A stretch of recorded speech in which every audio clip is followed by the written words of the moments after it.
Okay, guys, really excited to introduce Alla from Alla Marketing. Your website is so incredibly important, so she is going to take you through everything that you need to know. Thank you very much. Thank you. Probably none of the sexy stuff, but all the really important stuff, because you all know it has to look good, but your looks don't matter if you don't have smarts behind them. So let's get into it. I also wanted to say, I get a bit emotional about this, but to be with you guys this weekend has just been incredible, like for me. So thank you all for dressing up, getting up, showing up, and just making this a really cool check bonding experience. So, emotions aside. So, here's a picture taken of me 7 years ago that I still use because I like the way I look in it. Doesn't matter. So I was born in Poland. I came to Australia when I was 6 years old. My family was offered refugee status, which we refused. That's about all I have to say about that. I'm a business owner. I have 2 children. I'm a wife. I'm an all-round awesome chick. And I love red wine, which maybe you'll find that out a bit more intimately later. I grew up in Canberra and I went to uni. I have 2 degrees, the first in communications, professional writing and film production, and the second one in marketing, comms and PR.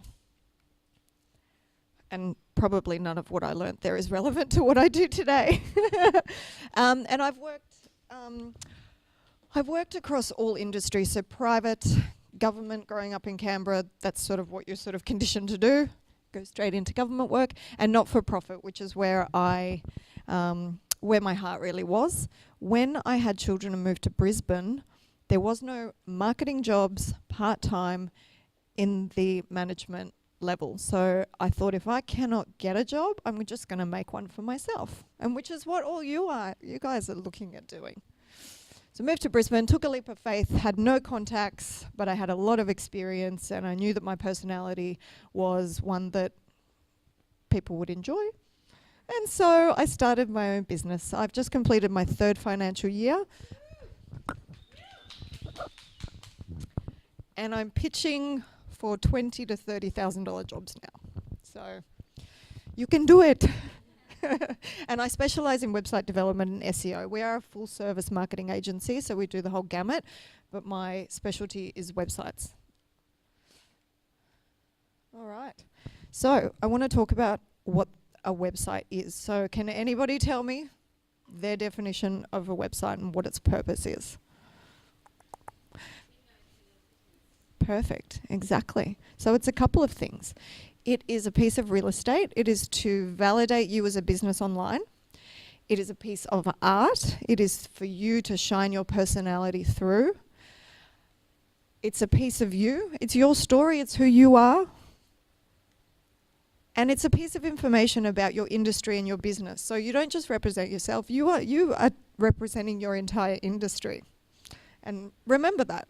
Uphold your standards. Don't undercharge. Don't, cut into other people's business. Understand that you are part of a broader industry. But the most important thing that a website is none of these things. What it is it's your sales tool. And it is your most important sales tool, because it's always there when you're sleeping, when you're on holidays, when you've broken your leg and you're in hospital, your website's still selling for you. So the purpose is, what happens is that all of the advertising, all the effort, all of the speaking events that you do, all of the brochures that you print, all of the business cards that you hand out, all funnel to your website. It's where the majority of your information sits, and it has to be on point and accurate at all times. The purpose of a website is to first, and Sonia just spoke about this, it's about educating people, it's about getting them converted to what you're preaching. Then it's about selling those products and services. It's about upselling those products and services. And then it's about collecting data so you can do it all again. And here is a wonderful diagram that I drew. So it's the circle of website life. It keeps going and going.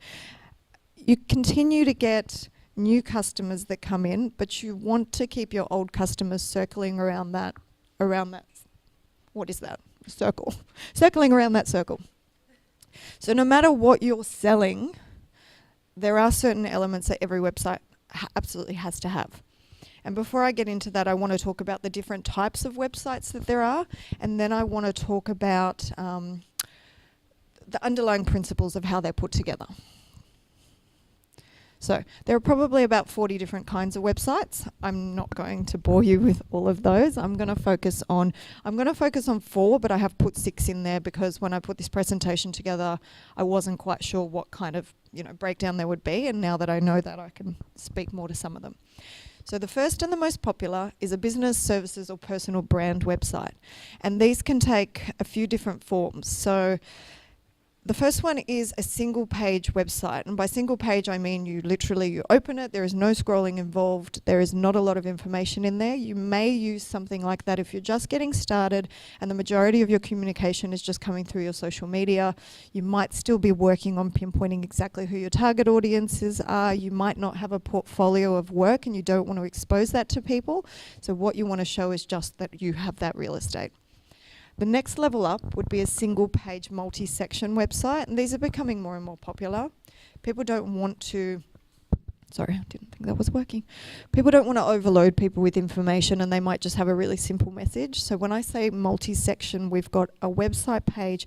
It will still have a menu either across the top or down the side that will have the key about us, products, services, and so forth. But instead of opening a new page, it will scroll to a certain section of that page. These are really great too if you again don't have a large volume of information to share, but just be aware that single page websites are not fantastic for SEO because you cannot pinpoint all of your keywords. So the third level is probably the most popular, and that is a multi-page site, and that's what we're all familiar with. You've got 5 or 6 pages, a blog and a contact us page. And those are the ones that allow you to specifically target the different keywords that you want to be attracting people back to your site for.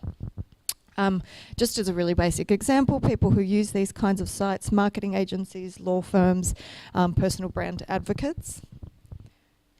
The next type is a portfolio, so typically used by creatives, photographers, videographers, graphic designers.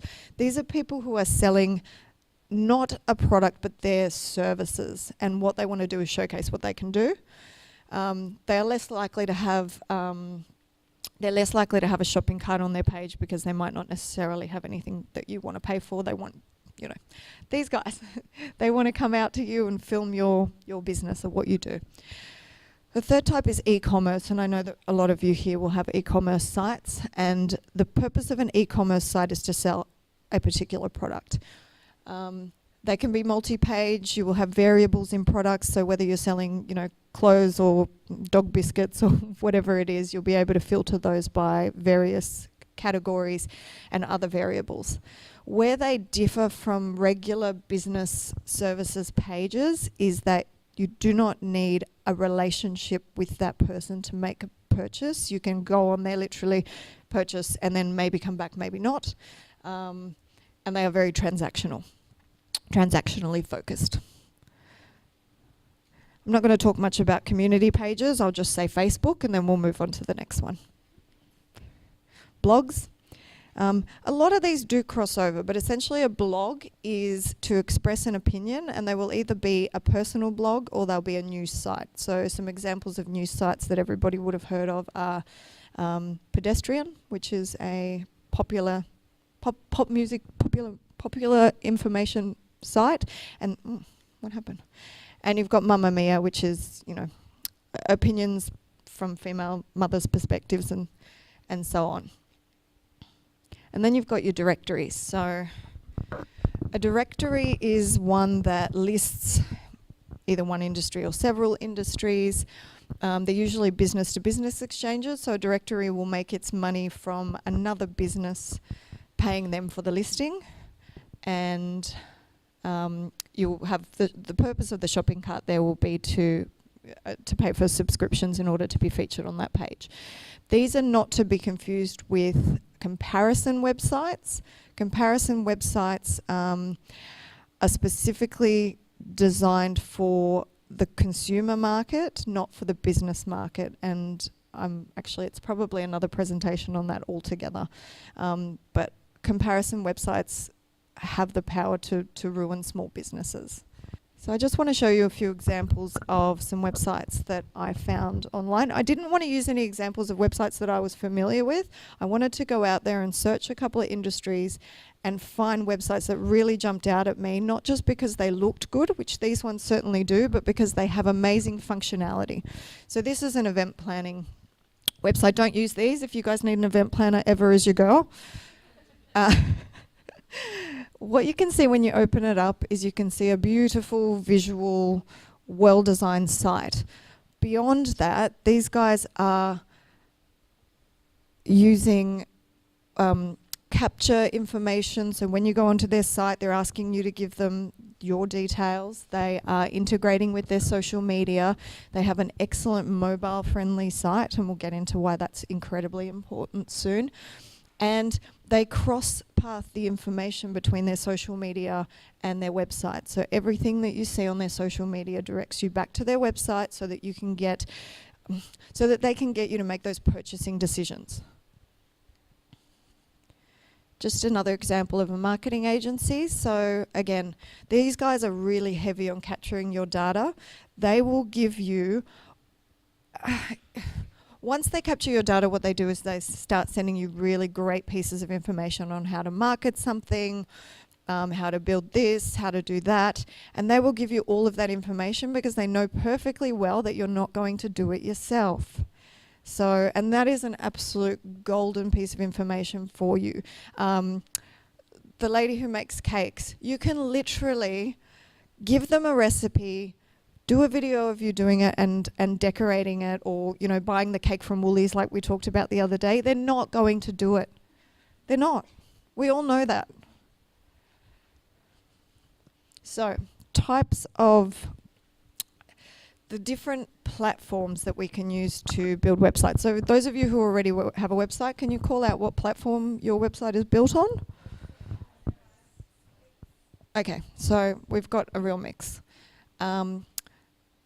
Every platform has its place and none is better than the other. It's about just finding one that actually fits you and your technical capabilities, and also how much time you're going to be willing to spend to maintain that website. Understand that if you get a really complicated WordPress site built, it's going to cost you money to keep updating that, and you're going to probably have to keep going back to the developer to make changes. So think about your technical abilities before you jump into something. Whoops. So looking at templated sites, so your Wix, Squarespaces, Weebly's, they're really easy to use. They basically hand you the template, you pay them a monthly fee, and you replace your content or their content with your content. So if you want to make it really easy for yourself, you can put the pictures exactly where they have the pictures. You can put the, your titles where they say title. If you want to get a little fancier, you can move it around and put it wherever you want it to be. So basically the platforms are drag and drop, so you don't need any technical knowledge. You just upload a photo and you put it here, you move this around, and everybody can handle that. They have built-in shopping carts, which means that you don't have to do any additional work except for plugging in your payment gateways, and they will have the integrated payment gateways, so your PayPals, specific banks that have their own gateways, and you just connect them all up. They'll also have a really easy system for connecting all of your Google Analytics and any other general plugins that you find important. They're not fantastic for SEO, and when I say that, I mean on-page SEO. So they're not really built for that. You can still perform heavy off-page SEO tasks though. Monthly subscription, so no need for external hosting, but some of them will not come with email. I know that some of them are now offering email services on top of the hosting, but a lot of the time you will have to get email hosting elsewhere, so just be aware of that. Next to the e-commerce sites, so very similar to the other templated sites, except for, again, they really have a focus on product-based templates. So they will, you can pick the type of style that you like, plug in your own colors, put all of your products in there, and away you go. And then everybody's just going to line up to buy your products. It's really that easy. Shopify and BigCommerce are probably really good examples of these. Again, there are hundreds of platforms that you can use, and I'm really just listing the main ones because they're the easiest and most prolifically used. And then there's WordPress, which is the #1 website build platform. It is a little more complicated. It does demand that you have some knowledge of HTML. And there's a lot more to it than the templated sites. The advantage is that the design possibilities and the customization is literally infinite and limitless. So whatever you can imagine, you can create it through WordPress. In order to make it amazing, I really do recommend that you work with a graphic designer, somebody who's going to be able to really bring your artistic vision to life, and to really make that website look 100% yours. So there are infinite plugins, shopping carts, payments, analytics, data capture, pop-up windows, scrolling and animated text, anything that you can really think of you can create with WordPress. And it is outstanding for SEO. So there's one plugin in particular that you're probably familiar with called Yoast, and that is the one that we in the industry use for all of our SEO work, because it literally walks you through the process of everything that you need to do on your page to make it SEO compliant. WordPress websites are externally hosted, which means that you'll have to find a hosting provider, and I'll talk about that in just a minute. Like right now. So if you choose WordPress, you'll need to find your own hosting provider, and there are some considerations. So write these questions down when you're looking for hosting. What you should know is that you can pay for hosting $4.50 or you can pay $1,000. It is literally that broad, and not all hosting platforms are created equal. So things that you really want to consider is, well, firstly, your budget. You know, if you're working within a budget, then only look at the providers that are going to be able to give you what you have, how much you can afford. But then look at where are the servers. So if you think about how the internet works, it's not just something that floats around in the cloud. It is actually physical, tangible wires that move through, you know, the world. And the further you are away from the server, the slower your website will operate. So ask if the servers are in Australia. That's a really good place to start. Ask what type of security they have. Ask whether it's going to include email hosting for you as part of that package.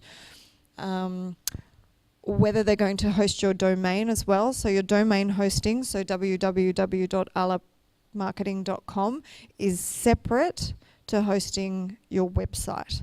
And what will happen is, most of you have probably bought a domain by now, and depending on how long you've had that, you probably purchased it for a period of about 2 years.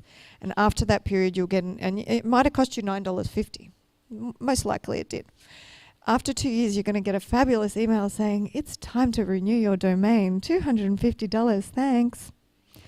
Quick tip for new players, move your domain straight away to a different host. Most people, or most domain hosting platforms want your business, so they'll let you transfer for free, and then you've got that domain hosted for free for another year to 2 years. So if you don't want to pay for it, do it that way. So ask if there's domain hosting. Find out whether your hosting package includes an SSL certificate, which is a security certificate online, which encrypts the information going between your website and the server and doesn't allow things like people's credit card details to be hacked into, or people's privacy details to be hacked into. What you'll find nowadays is that most payment gateways will not allow you to process payments unless you have a security certificate on your website.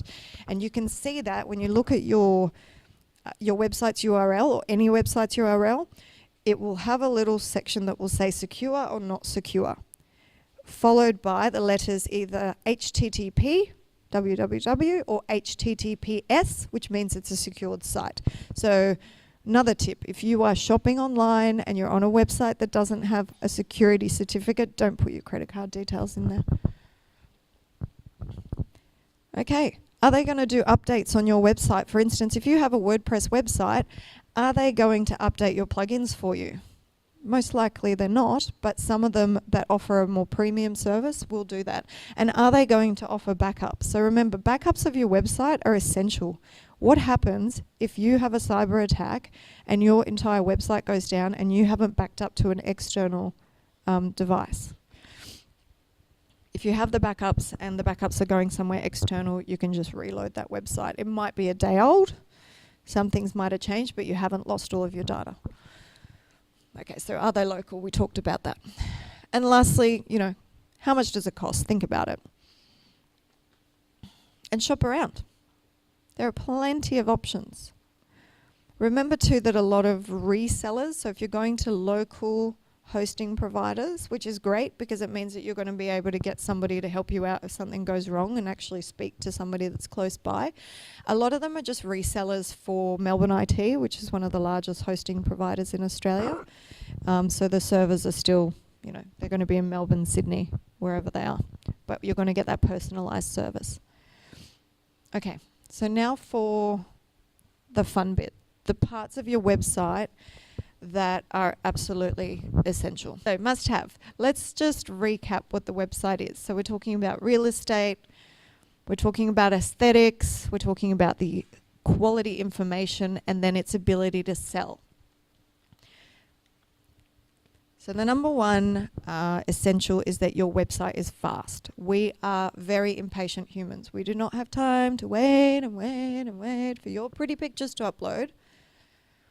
And the way that you can do this is by keeping the site lean. So if you have information on each individual page, try and keep that information to between 400 and 600 words. And know what your target keywords are and use those heavily in that content.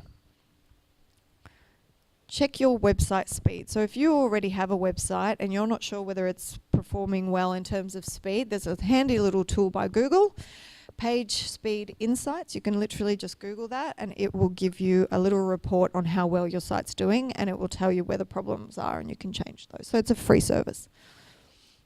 Improve your hosting plan. Again, if you're paying $4.50 a month for Bluehost hosting through WordPress, please change that. Your website's not going to be operating very well. It's going to be slow and you're going to be losing sales.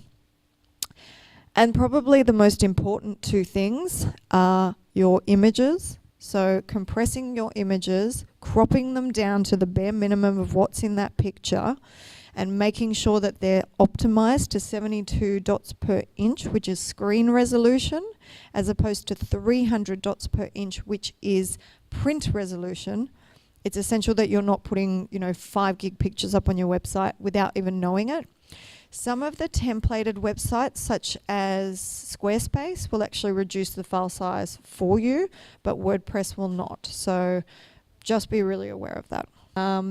There is a cool little tool on WordPress called Smush. It's a plugin, and it will help to reduce the size of your files, but you still should do it yourself first. So make a habit of cropping those pictures to the right size, making sure that they're the right resolution, and then putting them through the actual compression process before you upload them.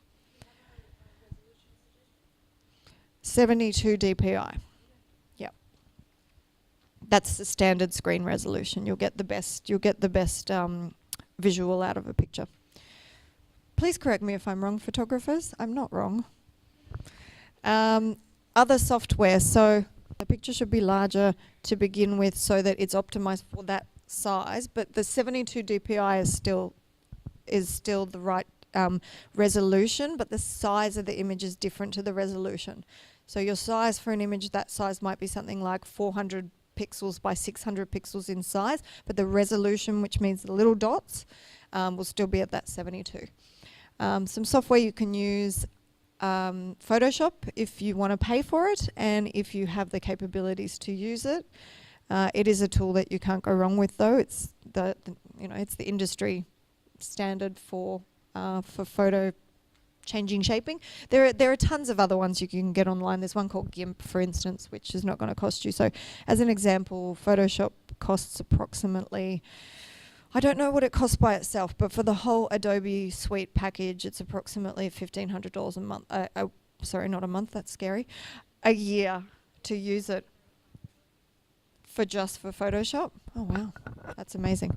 One of the things you could do, and we spoke about this yesterday, is go into a co-op. If you know other small business owners that are likely to use it, chuck in, pay for the yearly membership, which is going to be cheaper than paying for it monthly, and then just log into it together.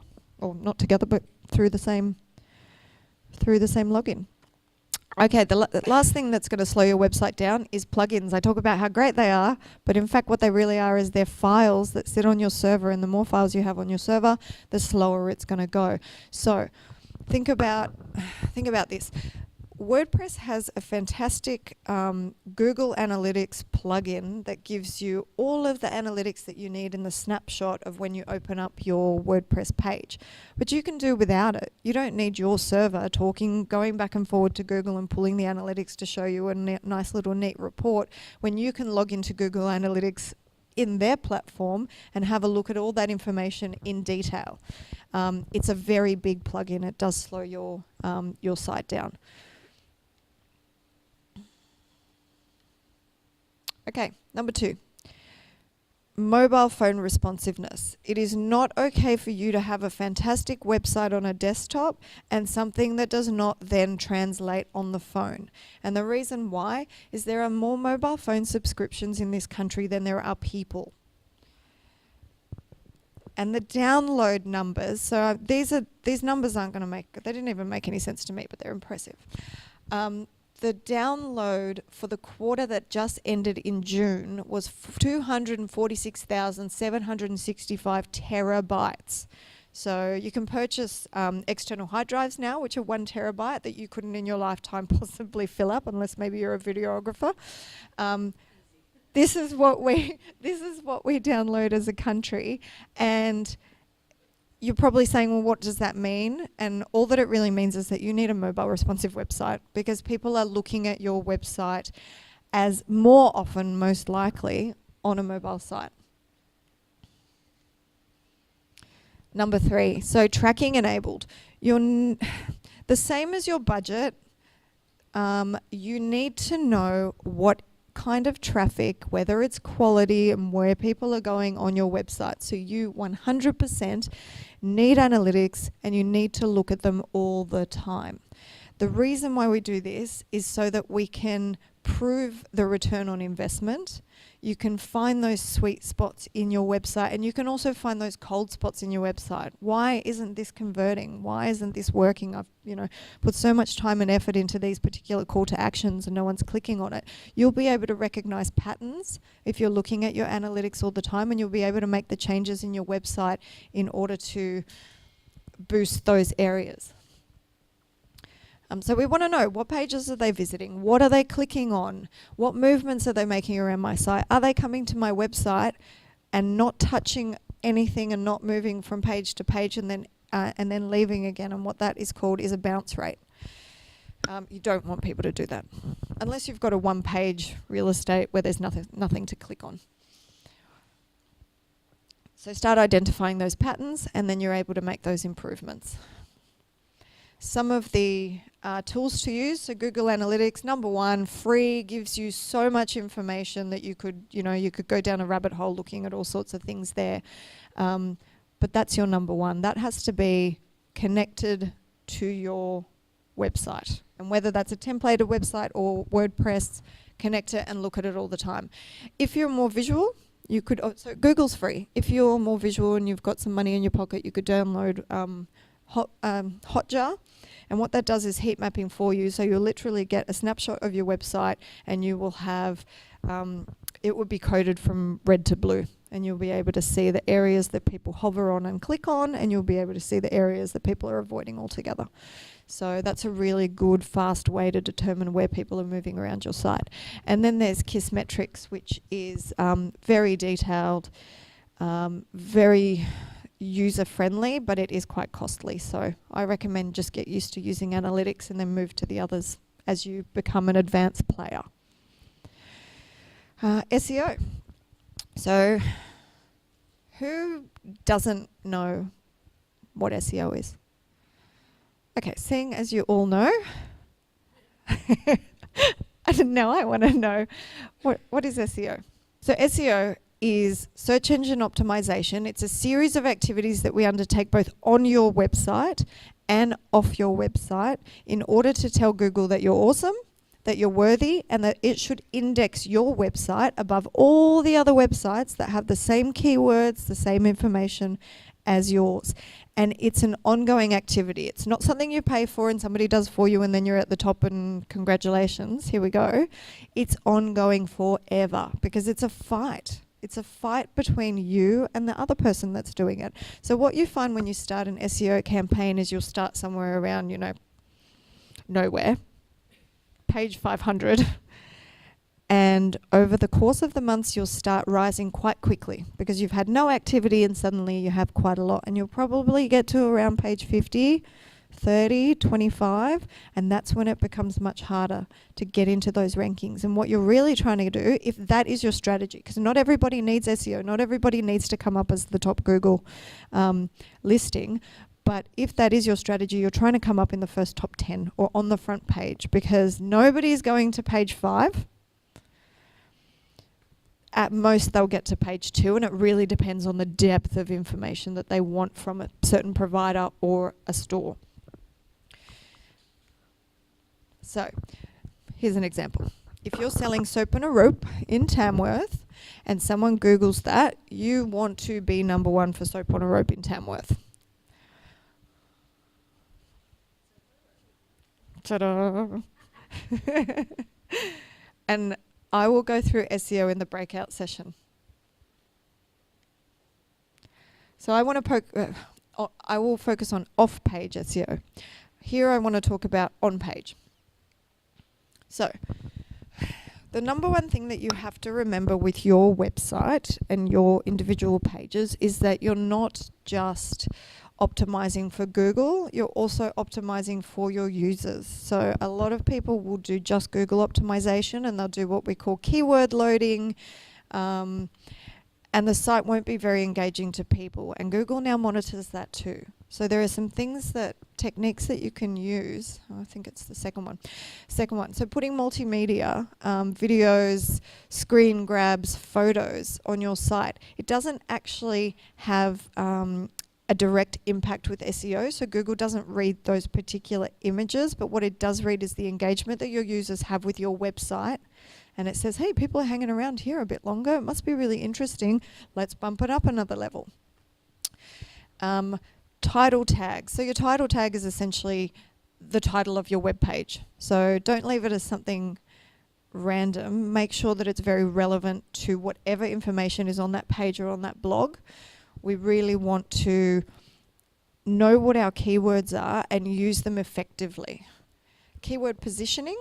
So it's not enough that you just use keywords. So if we've got a page with 400 words of information and the first time that we see activewear for funky chicks is in the third paragraph, you've wasted your time and your money. You need to be putting it right as close to the top, as close to the first word as possible. So you want to say, hey, welcome to Funky Chicks. We sell activewear for awesome women, or whatever it might be. We'll do some exercises later on. The other place you need to place your keywords are in the H1 title. Now, the H1 title is just another word for the first paragraph in your website content, and it needs to also include your keywords. Like I said, we'll go through this activity later. It's a bit of an art form to not make it sound repetitive and boring. And then we need internal linking. So you need to link your website pages to other website pages. If you're selling something, you need to be linking to from this product to other products. If you are talking about SEO on your website, then you also want to link to the social media pages. So your site has to flow to help people move around it and keep them on page for as long as possible. You also need external linking. So you need to link to a variety of external websites, and preferably websites that have some authority already. And that's something you just need to get in the habit of doing. And whether that is tagging your suppliers, whether that's tagging people who are influencers in your industry, whether that is whether that's tagging things like Wikipedia to explain a concept that you're skimming over, you can do all that sort of stuff. So as long as you're not tagging your competitors, obviously. Image optimization, we spoke about that. Now on WordPress, I said this earlier as well, the platform that we use in order to do our SEO, which tells you put your title tag in here, put your description in here, put your URL in here, and then it gives you a score, and it will give you a you're doing really well at this and you're really sucking at this. So it's a really good tool to use to do that on-page optimization. It's called Yoast. It's free and you can upgrade to a premium, but at this stage you probably won't need to. Okay, a blog. You need a blog. And there's no way around it. The reason you need a blog on your website is that your website essentially is going to be a static page, and your blog is going to be all of the new content. So Google wants to know, and your readers or your audience want to know, that you are in touch with the industry. 1 minute. Your readers want to know that you're in touch with your industry and they want to see new content. So does Google. All right, let's finish this up. You need new content. Start blogging about it, guys. So I will just say this, if you're ever stuck for ideas for blogs, go to the best industry magazine in your industry and just get some ideas from there and just rewrite them. Don't plagiarize, that's not cool though. You need landing pages. You need pages that have got specific, hello.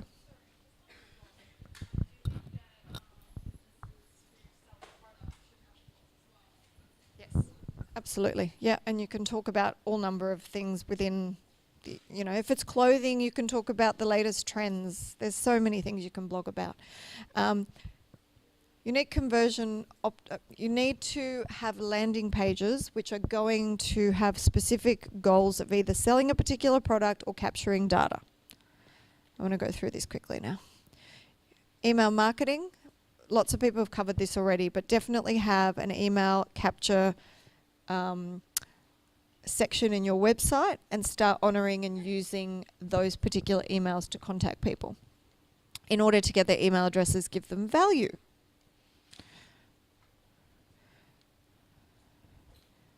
Social media, you all know this, it has to be connected, it has to be front and center. If I go to your website and I cannot see where your Instagram or your Facebook or your LinkedIn or whatever it is that you're using are, if you're making me look for it, that's not a great idea. Just put it front and center. Exactly as Sonia said earlier, you don't have to use all the platforms, just find the one of choice and do it well. Security. This is the second last thing. Don't compromise on this. Make sure that you have your SSL or TSL certificate. And I know that yesterday the lawyer covered the GDRP thing. It's not an obligation, but it's probably good practice. Why not just say, this is what we do with your information, this is how we collect it, and if you don't want to receive it from us, we are more than happy to remove you from our site. We're even happy to forget you, not just unsubscribe you. You're not losing anything by putting that in there, and because it's such a buzzword, because people have been so frightened of it, it's better to have it than not to have it, in my opinion. Also let them know that you're using cookies, and do use cookies. And what cookies are is a piece of code that you plug into your website, either from Google or from Facebook, that remembers that puts some code into your user's computer and then allows you to retarget those people with advertising. So let them know you're using them. Let them know that you are. Let them know that they're gonna start receiving information from you based on the fact that they've already been to your website, and they'll always click yes. And if they don't, then they're probably not your customers anyway. And then just put your heart and soul into your website. You know, really let yourself shine through. Don't do it in a mediocre way. Don't cut corners, and you know, try and get some help if you need it. So if you do want some help, even if you are not sure how well your website's performing, if you want to contact me, and I can pull up a report for you that will be like a website health check in a matter of minutes, and it will just say to you, here's the parts where you're not doing so well, and these are the things that you can improve. It will also show you instantly your top 10 keywords. A lot of reports that I do will say, your top 10 keywords are then, about, from. And people don't even know they've done it. And it will give you a list of all of your existing backlinks. So all of the other websites that are currently linking back to your website, which is, yeah, I know everything about you. It's a really great place to start, and you'll have links that you don't even know about. This will be available to you, but this is just a list of cool tools that you can use to do a variety of things. I suggest you look at the first two, SEMrush and SEO Optimizer. There's some free tools that they have there that will let you do some audits of your own website. So good to know. I'm trying to think of how I would. You can ask me. I have several people that I outsource to overseas, and they do a brilliant job of it. I think it's a great idea. Personally, there are some people who don't believe in it, but I think that, yes, when you are starting out, you don't have $10,000. I can't believe you guys don't want to pay $990 per month for SEO. Come on. But outsourcing like that, it's just a matter of doing some Googling and some searching.